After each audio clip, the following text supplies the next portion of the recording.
नाती, जात, पंथ किंवा ओळख पाहून जुळत नाहीत. कारण प्रेमाची खरी ओळख असते माणुसकी.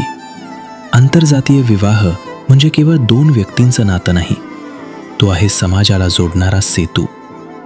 अनुसूचित जाती, अनुसूचित जमाती, विमुक्त जाती, भटक्या जमाती किंवा विशेष मागास प्रवर्गातील एक व्यक्ती आणि हिंदू, जैन, लिंगायत, बौद्ध किंवा शीख समाजातील दुसरी व्यक्ती अशा आंतरजातीय विवाहित जोडप्यांना सामाजिक न्याय व विशेष सहाय्य विभागामार्फत 50,000 रुपये अर्थसहाय्य दिले जाते.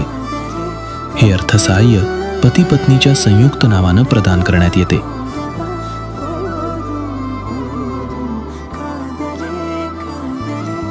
सामाजिक न्याय व विशेष सहाय्य विभाग, महाराष्ट्र शासन.